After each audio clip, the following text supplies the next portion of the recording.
Imagine closing over $1 million in new annual recurring revenue year after year, completely on your own.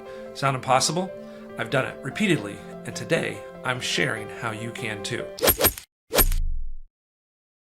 If you're a founder, entrepreneur, or startup executive aiming to consistently hit $1 million revenue targets, then you're in the right place. I'm Bill Rice, a seasoned entrepreneur with multiple successful startups under my belt, including several lucrative exits. Year after year, I've personally generated over $1 million in new annual recurring revenue as a sales team of one. No big sales team, just proven strategies, disciplined habits, and practical tactics. In this video, I'm revealing the exact strategies, actionable tactics, and repeatable habits that have turned me into a $1 million producer. These methods aren't theoretical, they're battle-tested and scalable. By the end of this video, you'll have a clear roadmap for transforming your own sales performance, whether you're running solo or leading a small team. So let's take a look at my screen. Okay, today I'm going to share with you my 90-day sales plan approach. And I love this 90-day period.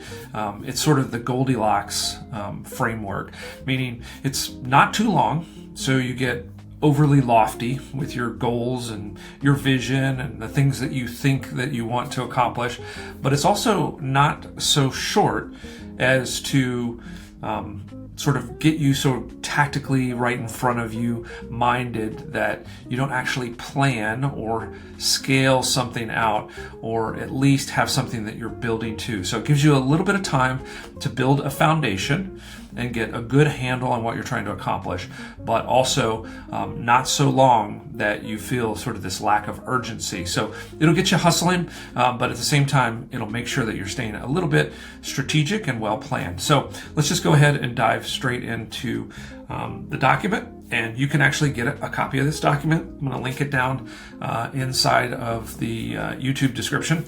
And so nothing required. I'd love for you, of course, to sign up for my executive brief, which is my newsletter that has all kinds of things like this included and goes out every single week. But this, you can hit the link, get it for free, print it out, start to work with it, because I think it's that important. So let's take a look at what's actually in here.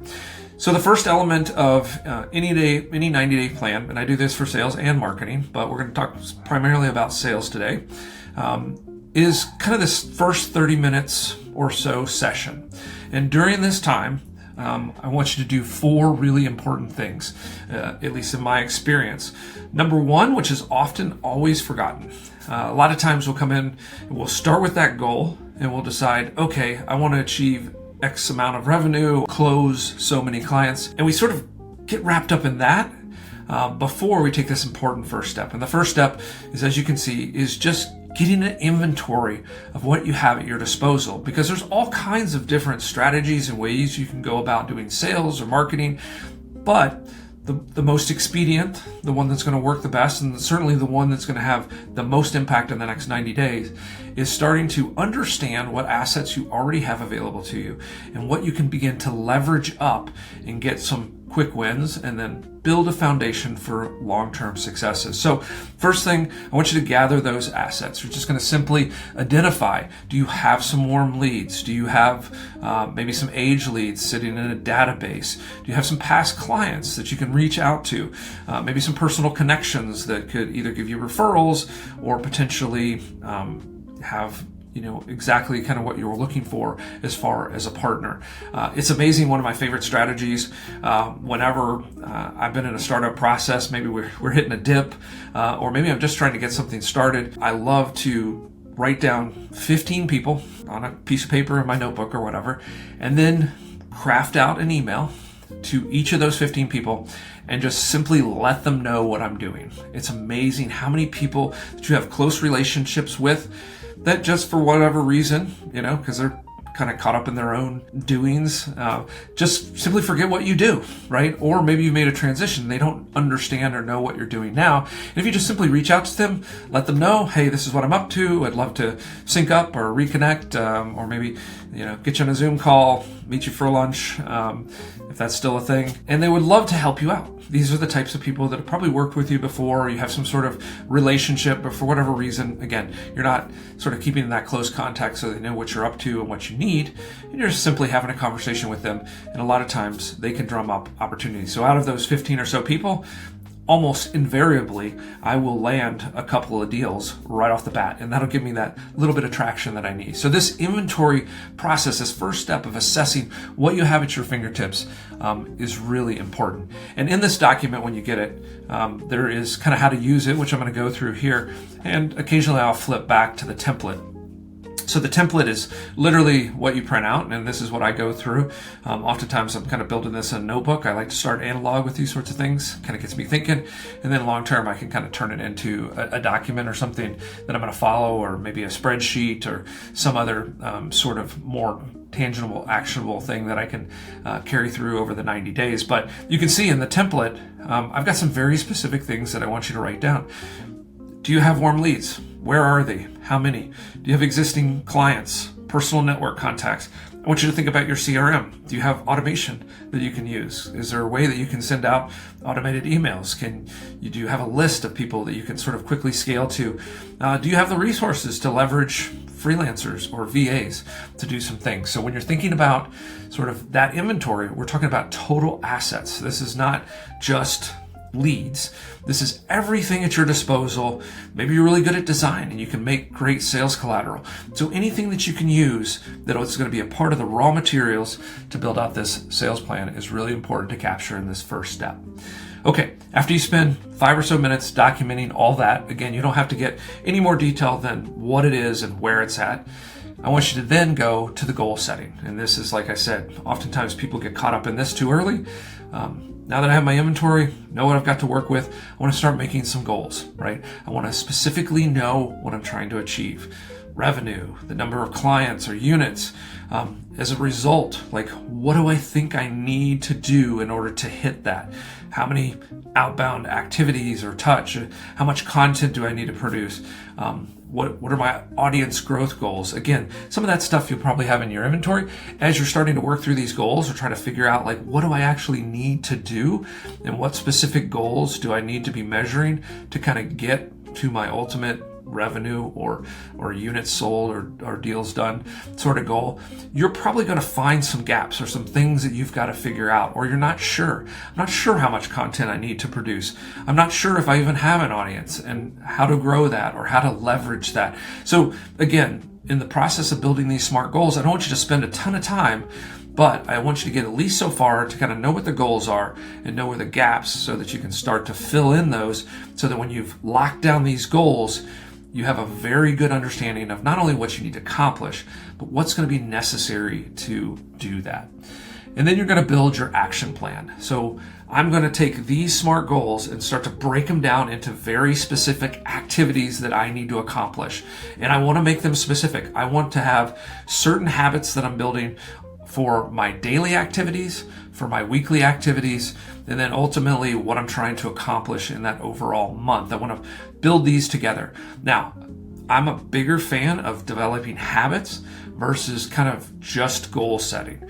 So although I have goals to sort of create my North Star and some of my metrics, I actually want to focus most of my attention on creating the consistency and the repeatability and sort of the endurance of these habits that I'm trying to build. So my action plan is going to feel a lot more like a habit tracker than sort of maybe what you're used to as far as a typical action plan. But I also want to have some long-term plays. Like, am I trying to build out a YouTube channel that gives me an audience? Am I trying to build out a newsletter that secures an audience that I can talk to? So are there some longer strategies, things that I'm essentially in my action plan I'm investing in order to build a more capable, scalable sales operation in the future? That can also include sort of building out my sales processes, building out my automation, and maybe even ultimately envisioning building out an entire team.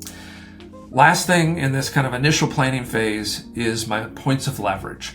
I talked about this a little bit. I'm going to go back to that asset inventory. I'm going to sort of look at the goals and the things that I need to do, and I'm going to see, do I have some points of leverage? Do I have some resources that I can invest in virtual assistants or VAs? Do I have some resources where I can invest in some freelancers, maybe to help me with copy or design or building out a web page or landing pages or sales funnels, or maybe some of this automation, or help me with my CRM. Generally, if you're in the category that typically is sort of listening to me, founders, entrepreneurs, early stage executives and startups and stuff, these resources are probably going to be limited, but it bears thinking about, particularly virtual assistants.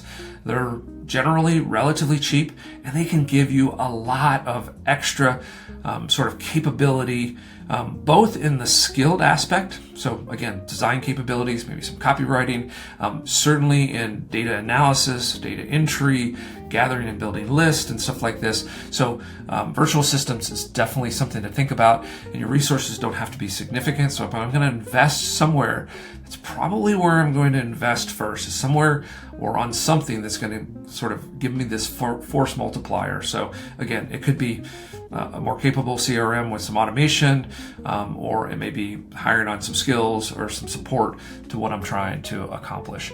And then, of course, this sort of wraps around also, is there things that long term I may want to delegate? So are there things that potentially I'm not good at, or things that start to bog me down, that's I don't get energy from? So that's another good thing to be thinking about in this phase of the planning, is what are those things that are points of leverage that I might be thinking about delegating or building out a team to support. Okay, so let's take a look back at our template. Most of those things are sort of repeated here, but I'm trying to get in this template, give you an idea of the things that I want to document, because this is going to be your ultimate plan when it's filled out, this template. So now the next thing we want to do, we want to start to think about execution. So how are we going to actually build and execute this plan? So we've kind of got the planning phase done, the building phase. Now we're thinking about, how do we get it done? And there's certain things that you need to keep in mind as you're executing. First, go ahead and take those daily and weekly sort of things that you put in your action plan, especially things that are repeatable, and start to use time blocking to block out periods where you're going to do that work and that activity, so that you don't overbook. This is a real big problem as you're sort of starting something up. Again, as a founder, or maybe one of a few in an early stage startup, you are invariably going to get overbooked or overwhelmed by the things you need. So have specific blocks of time where you're going to do some content, specific blocks of time where you're going to work on building some of these foundational elements, maybe some of the sales or marketing automation in your CRM, or maybe writing your newsletter. So again, time block to actually do the work.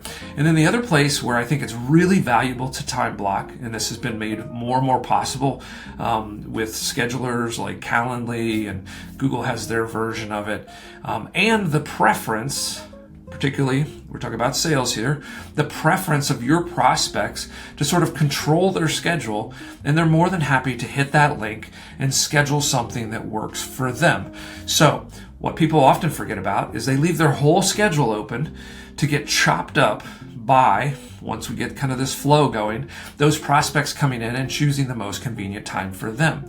So one of the little secrets that I like to always teach people is, I want to time block specific places on my calendar where I'm going to sort of group together my sales activity, particularly my discovery calls or my demos, right? So I'm only going to give certain blocks, and I'm going to cluster them so that I can kind of, I won't be doing a lot of context shifting and changing. I'll just get into that block. I'll do 3 or 4 or however many discoveries or demos that I can get done in that block of time, and then I'm going to make that the calendar link that gets shared, right? So only, it kind of has a double effect too. So not only does it sort of time bound and block off specific times where you can get in the mindset of selling, and you can just go back to back to back.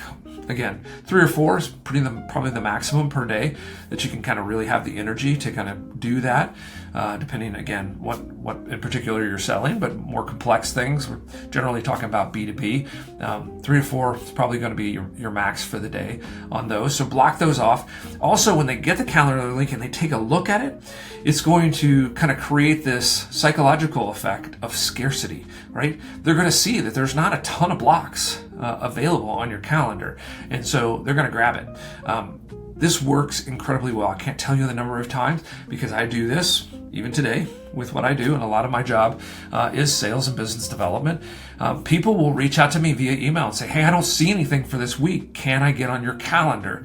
So then you can make a decision. Either you can make some room for them and they kind of feel that reciprocity that you did something nice for them, or you can kind of keep them in that state of urgency and scarcity and say, well, unfortunately, I'm all booked up this week, but I'd love to get you on the calendar for next week. And you can kind of push them into a slot there. So anyway, it's a great time blocking, works for a lot of things, and it's really important because it can allow you to sort of get into a rhythm, get into a mindset, and do that particular type of work as intensely as possible, and keep your days and your weeks from being all chopped up and you're doing all this context shifting that's often not to your favor, right?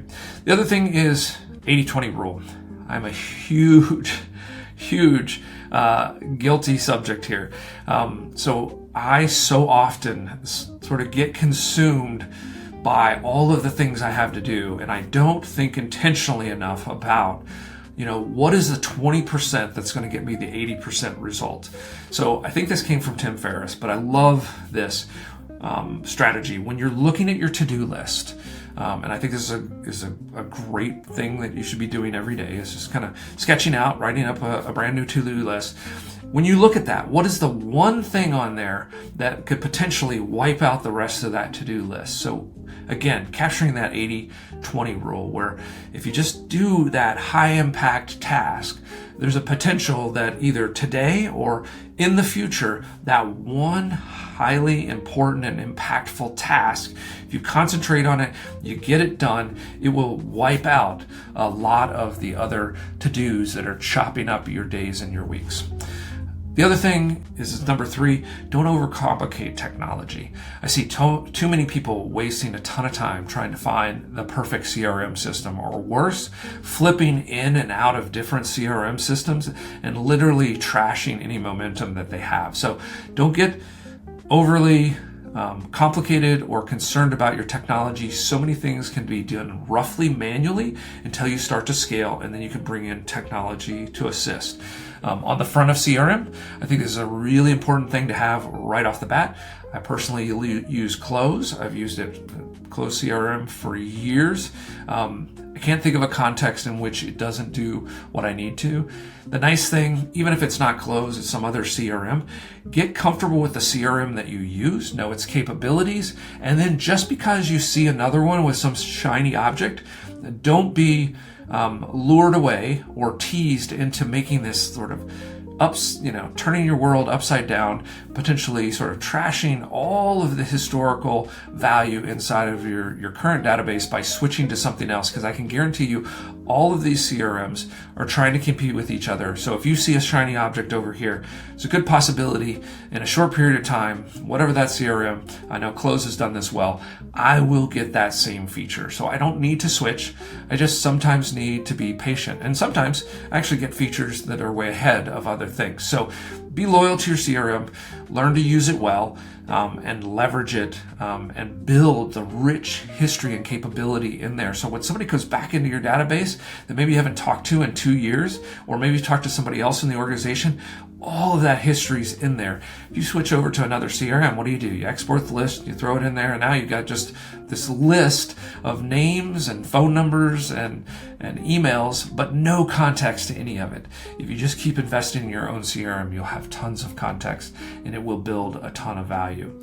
And then again, use leverage strategically. So as you're executing, look at and think about things that are sort of stealing energy from you, that you don't love doing, maybe you're not very good at, and start thinking about how you can delegate that or how you can leverage out to something like a VA. And then of course, staying on track, right? This is just a process of reviewing and adjusting every 30 days. So as we build this 90-day plan, we're going to build a lot of the foundational elements and get those habits started and forming in the first 30 days. We're going to take a look at it. We're going to be really good with our weekly and our monthly reviews to see, okay, what's working, what's not, what do I need to make some changes on. When we get that to that 60-day mark, things starting to get into a rhythm. We're starting to get some traction. Those habits are kicking in. It's feeling, again, more like a rhythm instead of something that we're sort of trying to do. And then by 90 days, we should actually start to see some initial impact. We should see some trend lines. We should see some patterns that are working. And then at that 90-day point, we're starting to think about how to scale what's working and cutting what's not working. So one last take a look at this template. Again, most of this is sort of the action items. This is what you're going to print out. This is how you're going to document things. You're going to get specific about timing. We talked about getting some quick wins just to get your motivation in place, get a sense that you're doing some, getting some traction, thinking about our long-term focus. And then of course, we're going to do progress checks and checkpoints along the way to make sure that, again, we're focused on the stuff that's working. So I hope this has been helpful. This is the 90-day strategy, and I repeat and go through this every 90 days. I work sort of on a quarterly rhythm, and this gives me a framework to sort of assess everything that I'm doing, and it keeps me on track of making sure that I'm hitting the right revenue numbers to get me to that $1 million+ number for the year, and it's worked for me for years. So if you want a copy of this, go down in the description. Before you grab the copy, I would love for you to hit that like button, turn on notifications, subscribe to the channel, do all that to support us. And then once you go over and you grab this copy, don't forget to sign up for my executive brief, which is my newsletter. It gives you all the resources you need to succeed in your B2B marketing and sales.